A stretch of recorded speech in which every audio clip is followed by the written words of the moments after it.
Max, let's start with you. Should Zeke's contract set the market for running backs? Yes, it should. But before I answer that question, I must respond. Every single time we hear that BS sound from Stephen Jones, who's, by the way, a pretty good GM compared to his dad especially, right? Right. He's really helped the Dallas Cowboys. But every time we hear that lie from Stephen Jones, I will correct it on record. Stephen, I will now correct your lie.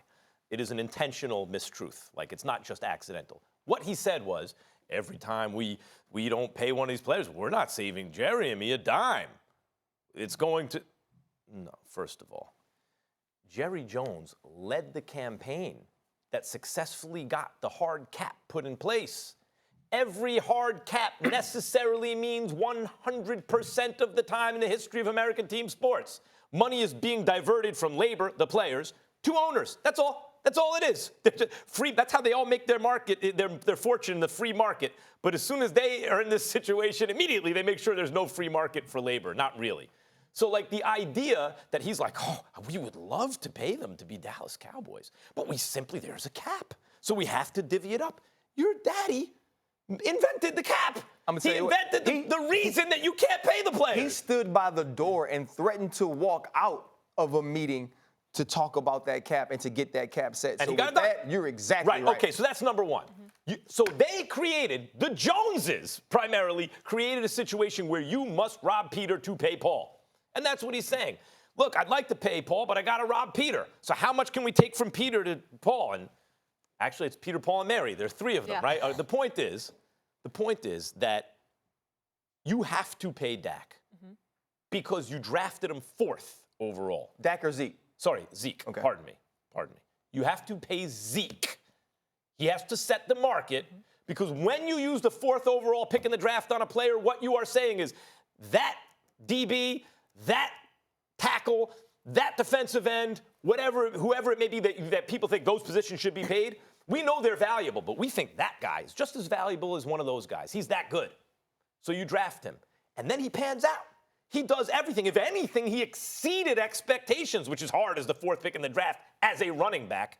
Now you got to pay him, period. Now, you might say, well, look, not time to pay him yet. He's got a couple years yet left. Well, one of the strategies for drafting a running back way up high is he's going to be really productive out the gate, most likely. He's going to give you prime years of production on his rookie deal. You can franchise him a couple times. Then by the time he's 27 years old, you say, yeah, we'll give you your deal now, but you only got a year or two more of production. So, like how much you really think you're going to get. So agents and players, running backs are going, okay, in that case, we're going to sit out ahead of time.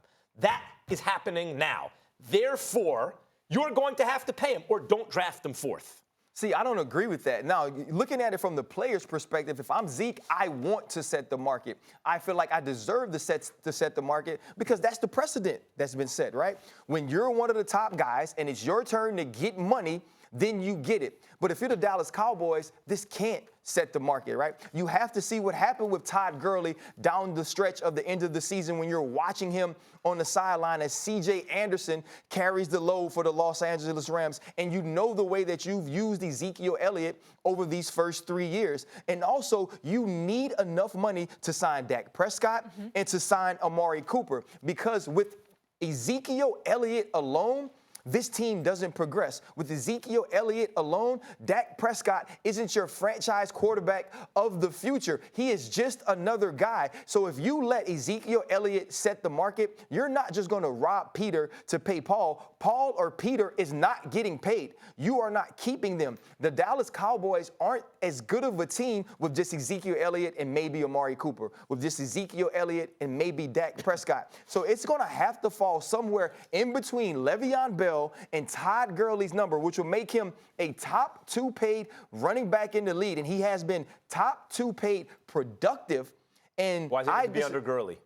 Because I Rams believe don't have players. Goff's going to get paid. No, I believe that Todd Gurley's deal was too much money, and I don't want to count his money. I don't want to say Todd Gurley didn't deserve it because his production says that he deserves it. Can I throw one other thing else? How about the off-the-field guys? Do you think that's playing into this decision? I think Stephen A. always brings up the fact you have to be able to trust someone for them to earn the money. What I think they're going to do is use that in negotiations. In negotiations, they're going to say, we have had to spend time without you on the field, and not for physical reasons, but for behavior reasons off the field. That'll be used, but I don't believe they believe that within the organization.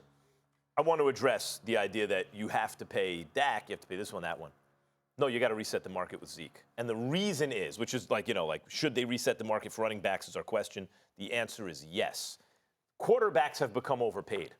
Because the saying is like, if you don't have a quarterback, you don't have anything, right? Mm-hmm. So everyone says, so you got to give the quarterback. You cannot lose him. He has all this leverage. But the fact is, we keep seeing when the quarterback is the highest paid guy, harder to win. Like when he's paid above a certain point. Is Dak even among those guys? No. So why can't you not set the market with both? Right? You should try to reset the market at a lower rate with Dak because, first of all, he's not worth the money yet. Well, I agree with that. And secondly, quarterbacks are overpaid, and yet running backs have basically been flat now for a decade. And what we're seeing is teams are starting. Gurley only went 9th, as low as 9th because he was hurt. Mm-hmm. Zeke went 4th. Saquon went 2nd. We're seeing more value placed on running backs who can catch passes, especially. So now the market should tick up for running backs a little bit, and quarterbacks should go down, if anything. Yeah, but there is no doubt in terms of on the field that he should be getting paid, and I think he should be setting the market as well. Thanks for watching ESPN on YouTube. For more sports highlights and analysis, be sure to download the ESPN app. And for live streaming sports and premium content, subscribe to ESPN+.